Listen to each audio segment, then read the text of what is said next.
Welcome to part 2 of the Upwork Starter Pack series. In this video, I'm going to be talking about how to find the right projects as well as how often you should be applying for them. And if you haven't seen part 1 just yet, in that video I talk about how to set up your profile and I also review a couple of sample bios.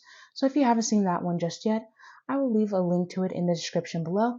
And the other parts will also be there as well. I am uploading them all at once so that way you can have it all at once but I have no wait to get to the other ones. Right, and with that being said, let's get this video started.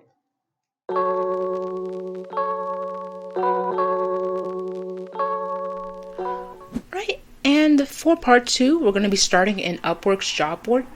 And so one of the first things you really want to do, you just want to scroll through here, and you do have several options. They have US only, best matches, and then the most recent projects that were submitted, and they're always going to be based on your skills, what matches your skills, as well as your profile description. So you're going to have projects that are tailored to those. So you're just going to scroll down. For the most part, I like to stay on between the best matches and most recent. I don't think I've really been to this US only tab in a while. I do look here occasionally, but I don't like to just limit myself to the US only. I like looking for opportunities regardless of where they are. So I just do toggle between here, best matches and most recent, the most. So let me see if I may even find something here. And when you are scrolling through this job board and you are finding something interested, what I would say, so even if I just want to pick one of these, for example, even though I may not be interested in it, probably go this one right here. What I would do is, probably not even that one, I'm looking for maybe something like one of these. Okay, so first thing I'm really going to do, especially for a project like this, is I'm going to read through the entire thing and start picking out keywords that are in these, or not proposals, these posts. So they may be looking, we post short form and long form videos. Especially look for when they say we're looking for someone to do, or what they're looking for someone to do, because you really want to put those specific keywords that they're saying in these posts in your proposal. And I'm going to get more into that in part 3 when I go through the sample bios, as well as the what to put in your cover letter. And so when you're looking through this description or this post, don't just read it for the words. Start taking pieces of what they're saying in these posts. Even jot them down on the side, so that way when you get ready to write your proposal, you know what you want to include. And this often does go over well, because it does show that you have read the post and you do have what they're looking for. So always read here, look for those keywords. Right? And the next thing you want to do is you want to see how long ago it was posted.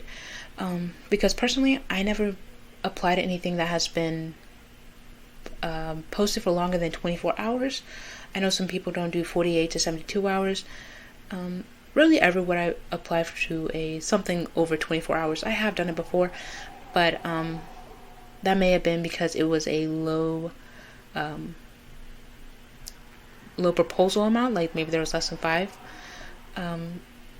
So again, really look at how long ago it was posted, and then you also want to look at how many people have sent in proposals. See how many people are applying for this and how many people are interested, because that may determine what's the chance I do get this project. So you really want to take a look into that as well. And I also do frequently view how long ago that it was last reviewed by the client, so that way I know, so I'm looking at this, there's been 5 people or less than 5 people since they last reviewed it. Let's make sure I can get my proposal in hopefully before they view it again, because maybe, who knows, if they start viewing it again, maybe they'll start going with someone who's already submitted a proposal. So those are a couple things you want to take a look at while you're in here, while you click on the project. Also, if they do have a recent history, I would also suggest you look at that as well. See how they're working with freelancers and see what freelancers think about them and their experience with these clients.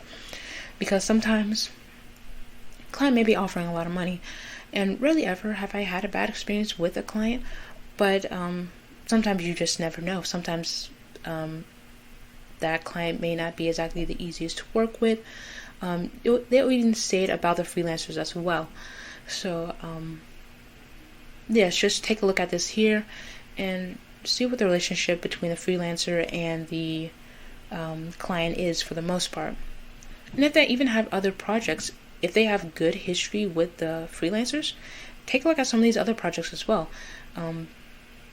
and see if you would be a good fit for them, be a good fit for what they're looking for. This is another great way to find additional projects if you may not find something over here in this job board section. Right, and the next place I want to take you guys, let's go out of here and let's go all the way really up right here to search. And as you can see, I've been searching for quite a bit of things, just random things. For the most part, it's book editing. So let me see. I could even, what am I doing? I could just literally click on one of these.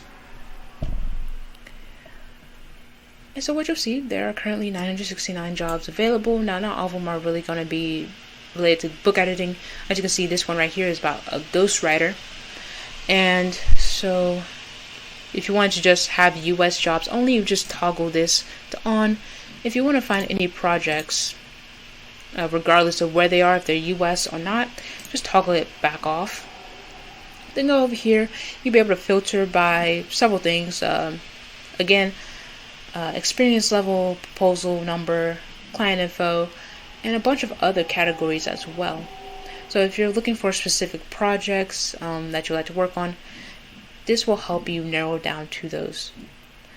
Right, and so what I normally like to do, I like to, instead of just applying for one project at a time, I normally batch all the projects I'm interested in. So if I'm just going through all of these here, and let's say I'm interested in this right here that was posted 3 hours ago. Okay, it's good, it's within 24 hours. I haven't fully read this, but I'm going to pretend that I am interested in it. I would say if you are looking for projects, to read the entire thing. But I'm going to save it. And then what you'll notice, so let's say I'm just going to save a couple more of these, even though I have not read any of them. Right? Not much of a ghostwriter. I have ghostwritten a book before. But let's say, I'm just gonna, maybe even this one. This is within the 20 hours as well. So I'm gonna click on those and maybe one more. And so let's say I save these, right? I've been through all of these. I found something I'm interested in. And so the next thing you want to do, now that you've saved some of those projects, now that you have batch saved them, you want to go back over here to find work, and you go back to your job board, and you're going to see this other tab right here called saved jobs. And in here, you'll see all the jobs you've saved.